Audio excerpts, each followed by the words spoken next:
নমস্কার আমার সুপ্রিয় দর্শক, এখন যে ভিডিওটি দেখছেন সেটা হচ্ছে খুবই মর্মান্তিক ভিডিও। কারণ আপনারা দেখেছেন যে বেশ কিছুদিন ধরেই জিলিং সেরেঙ্গের মালতী মুর্মু বিনা পয়সায় যিনি শিক্ষাদান করছেন তার শ্বশুরমশাই এখন বিশাল রোগে আক্রান্ত, দীর্ঘদিন ধরে আক্রান্ত। তিনি কোনো চিকিৎসাও করতে পারছেন না, কারণ একটু বেশি ব্যয়বহুল খরচা। তো সেই কারণে আমরা জেনে নেব যে কি হয়েছে উনার শ্বশুরমশাইয়ের, কিসের জন্য তিনি চিকিৎসা করাতে পারছে না, কত টাকা দরকার, সে নিয়ে আমরা আজকে ভিডিওটি করতে চলেছি। তো সেই সরাসরি আমরা ওই শ্বশুরমশাইয়ের কাছ থেকে আজকে আমরা বক্তব্য তুলে ধরব, যেটা আপনারা কোনো ভিডিওর মধ্য দিয়ে দেখতে পান নাই। শুধু মালতী মুর্মুকে দেখেন নাই উনার শ্বশুরমশাইকে, যে উনি এখন কীরকম অবস্থায় আছে। তো তাই আমরা সেই সরাসরি উনার কাছ থেকে বক্তব্য তুলে ধরব। তার আগে বলে থাকি, যদি আপনার এই চ্যানেলও হয়ে থাকেন নতুন, তো চ্যানেলটিকে সাবস্ক্রাইব করে থাকুন পরবর্তী ভিডিওগুলি সবার আগে সবার প্রথম পাওয়ার জন্য। আর যদি আপনার ফেসবুক পেজ থেকে দেখেন তাহলে ফেসবুক পেজটিকে ফলো করে রাখবেন, পরবর্তী ভিডিওগুলি পেয়ে থাকবেন। তো তাই আর বেশি বিলম্বিত না করে, এই যে অযোধ্যা পাহাড়, সেই অযোধ্যা পাহাড় বেয়ে আমরা চলে যাই জিলিং সেরেঙ্গে, সেই প্রত্যন্ত পাড়া গ্রামে বসতি স্থাপন করেছেন যেটা মালতী মুর্মু, তার কাছেই আমরা বেরিয়ে পড়ি এবং বক্তব্য শুনি কেমন অবস্থায় আছেন এখন।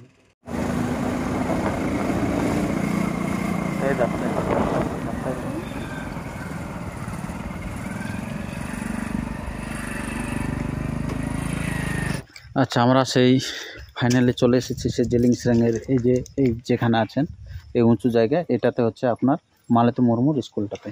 তো সে আমরা স্কুলের দিকে যাচ্ছি। তো এই যে এখানে এক কাকাকে পেয়ে গেছি, তো ওনার সাথে কথা বলতে বলতে যাই। আচ্ছা, নমস্কার কাকা। হ্যাঁ বলো। আচ্ছা, আপনার বাড়ি এখানে নাকি? হ্যাঁ, জিলিং সেরেঙ্গে।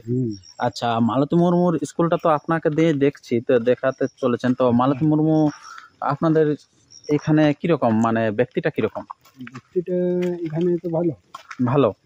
আচ্ছা, ওনারকে মানে আপনার কোনো আত্মীয় পড়ে কি? না, আপনার কে হয়? আমার বউ ছেলে হয়। আচ্ছা, বৌমা। বৌমা। আচ্ছা, নিজের। আচ্ছা, বাহ, এটা আপনারা বুঝতে পারলেন। আমরা এতদিন থেকে আমরা কিন্তু দেখেছিলাম না সেই মালতী মুর্মুর যে শ্বশুর মশাই কীরকম। তো সেই শ্বশুর মশাইকে আপনারা দেখতে পাচ্ছেন যে দুটো হাতে কিন্তু লাঠি ধরে সে হাঁটতে অসুবিধা হয় আপনার নাকি?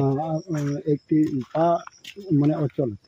আচ্ছা, কি মানে যেটা বলে পক্ষাঘাত, যেটা নকি বলে না, এরকম নয়, এমনি মানে ভেঙে গেছিল? না, ভেঙে নাই অবশ্য, খারাপ হয়েছে। আচ্ছা আচ্ছা আচ্ছা, তার সেই কারণে আপনি এরকম ভাবে হাঁটেন নাকি? এইখানে খারাপ হয়ে গেছে। আচ্ছা আচ্ছা আচ্ছা, তো আপনি চিকিৎসা করার নাই? চিকিৎসা করি। আচ্ছা, তারপরেও কোনো ইয়া হয়নি নাকি? আপনার বলছেন লাখ উপর দিকে খরচ হয়। আচ্ছা আচ্ছা আচ্ছা, আপনি বললেন নিচেই আমি একটু বুঝলাম। হ্যাঁ, এখন যদি অত টাকা খরচ করবি, হ্যাঁ, মানে বাঙ্কায় কি খাবে? বাঙ্কা আপনার মানে বুঝতে পারলেন? বাঙ্কা এই যে সেই জিলিং সেরেঙ্গের স্কুলটা মালতী মুর্মু স্কুলের ভিতরে আছে। বাঙ্কা বলতে আপনারা বুঝতে পারলেন নিজের ছেলে, সেই মহান ব্যক্তি, যেটা হচ্ছে আপনার মালতী মুর্মুর হাজব্যান্ড অর্থাৎ স্বামী নাকি? আচ্ছা, তো সেই কারণে আপনি মানে চিকিৎসা করান না? না, তখন ছেড়ে দিই। আচ্ছা, তখন ছেড়ে দিয়েছেন। মানে আমি এইভাবেই থাকবো, বা মানে জমিগুলো বিক্রি করলে বাঙ্কায় কি খাবে? আচ্ছা আচ্ছা, এই কারণে আমি এখন চুপচাপ আছি, এইরকমই থাকে যাবো। মানে চিন্তা করতেন যে ছেলের জন্য কতটা চিন্তা ভাবনা করে আর কি, যে নিজের জীবনটা যাই হোক, লোকে যে চাষ করে খাবে, নিজের ছেলে কি করছে, নিজের ছেলে কি করবে সে অনুযায়ী আমি এরকমই ছুটে যাই। আচ্ছা আচ্ছা আচ্ছা, ওনাকে আপনারা পিছনের ক্যামেরা দিয়ে আমি দেখাচ্ছি, আপনারা দেখুন যে কীরকম ভাবে আছে। ছোটো এরকম দেখে বয়সটা মোটামুটি কমেই আছে আর কি সেরকম, কিন্তু এখন পরিস্থিতি কিন্তু হাঁটতে কিন্তু খুবই খারাপ। বয়স আমার 70 বছর বয়স আছে, 70। আচ্ছা, তো ও মানে অনেকটাই ভালোই আছেন, কিন্তু যে হাঁটতে পারছেন না, এটা আপনার একটু কতদিন থেকে এই অবস্থায় আছেন? এটা হয়েছে মানে অবস্থাটা মোটামুটি 8 বছর হয়ে গেছে। 7-8 বছর হয়ে গেছে। আচ্ছা আচ্ছা, বাঙ্কা মুর্মু চাষবাসই করেন নাকি? চাষবাসে এখন তো অন্য আর কাজ পাজ নেই, আচ্ছা আচ্ছা আচ্ছা। এই চাষবাসেই করে। আচ্ছা, তো আপনার বৌমা কত টাকা ইনকাম করে এরকম পড়াশোনা করায় এখানে? পড়াশোনা করে কিছু কথা বহুত দিন লে করছে, এই লকডাউন আচ্ছা আচ্ছা, লকডাউনে ফ্রি পড়াচ্ছে। ফ্রি পড়াচ্ছিল হ্যাঁ, বিনা পয়সায়? বিনা পয়সা। আচ্ছা আচ্ছা, তো এ তো যে ঘরে একটা সংসারে অনটন ধরুন, তার মধ্যে আপনি ফ্রি পড়াতে দিচ্ছেন আপনার কি করে বৌমাকে? বৌমাকে আমি বলি তো মানে মা গো, এরকম ফ্রি নিজেরাও মানে গৃহস্থী মাত্র বিটি এক লোক, আচ্ছা বহু মাতাই। আচ্ছা, বৌমাটাই হচ্ছে আপনার হ্যাঁ, আমার মানে নিজে- মহিলা বলতে আপনার স্ত্রী? মানে আমার স্ত্রী মারা যায়। আপনার স্ত্রী মারা গেছে?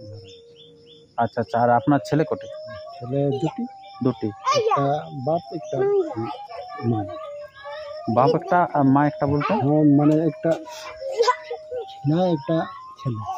একটা ছেলে হুম, বাঙ্কা? হুম, দুইটি মতো, দুটি মাত্র বলতে কে কে? একটা বেটি একটা বেটা। আচ্ছা, একটা মেয়ে একটা ছেলে। হ্যাঁ, আচ্ছা, একটা বেটা একটা বিটি। হ্যাঁ, তো এ বেটাটা মানে বাঙ্কা মুর্মু, হ্যাঁ, আর বিটিটা বেটিটা বিয়ে বিয়া হয়ে গেছে।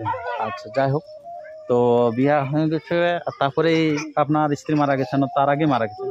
আগেই মারা গেছে। আচ্ছা আচ্ছা আচ্ছা আচ্ছা। তো এখন এই যে আপনার ছেলে কি করে? ছেলে চাষবাসই করে, চাষবাসই করে। আচ্ছা, এই স্কুলটা করে দিয়েছে। স্কুলটা এই যে তার টাকা পয়সা? টাকা পয়সা নেই, এবার টাকটুক ওই তেল নুন জন্য। ওটা কারা দেয় ওই পয়সাটা? পয়সা এখন ওই ইয়াকেই সুধালেই জানা যাবে। আচ্ছা আচ্ছা, মানে বৌমায় জানতে হ্যাঁ, পারছে। হ্যাঁ, আচ্ছা, এই যে একবারে পাহাড়ের চূড়ার মধ্য দিয়ে কিন্তু স্কুলটা, আমরা সেই সামনাসামনি চলে যাচ্ছি সেই আপনার মালতী মুর্মুর কাছে।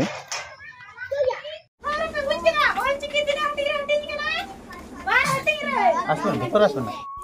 এই যে এখানে মালতী মুর্মু পড়াচ্ছেন বাচ্চাদেরকে, আর পড়ার পরে কিন্তু ছুটি হওয়ার পর কিন্তু আমি ওনার সাথে আবার দেখা করব। আর ওখানে ওনার শ্বশুরমশাই আছেন সেই ছোট বাচ্চাকে নিয়ে, আর এই যে মহিলা, এই মহিলাও কিন্তু এখানে কাজ করে, ও বাচ্চাকে নিয়ে থাকে অনেক সময় ধরেই। এই যে দেখতে পাচ্ছেন, এরপরে সে ছুটি হয়ে গেল স্কুল।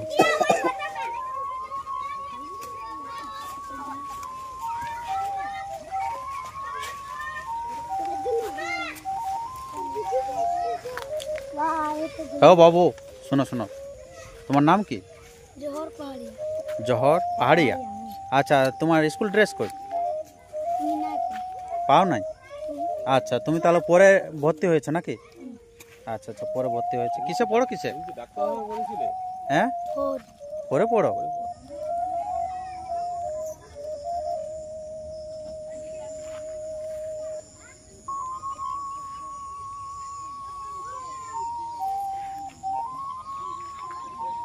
আচ্ছা, শ্বশুর মশাই।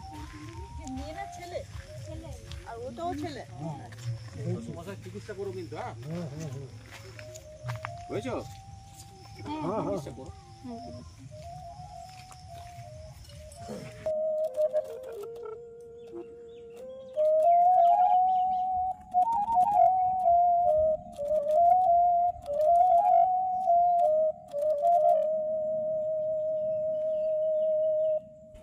যদি এই ব্যক্তিদেরকে সাহায্য করার ইচ্ছা থাকে তো অবশ্যই আপনারা সাহায্য করবেন এখানে এসে।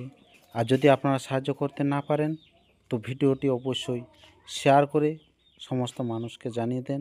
হয়তো আপনি না টাকা দিতে পারেন, অন্যকে হয়তো টাকা দিয়ে সাহায্য করতে পারবেন। এই মালতী মুর্মুর যে আপনার শ্বশুরমশাই যেহেতু কষ্ট করে দিন কাটছেন, তো তাই আপনারা সঙ্গে থাকুন।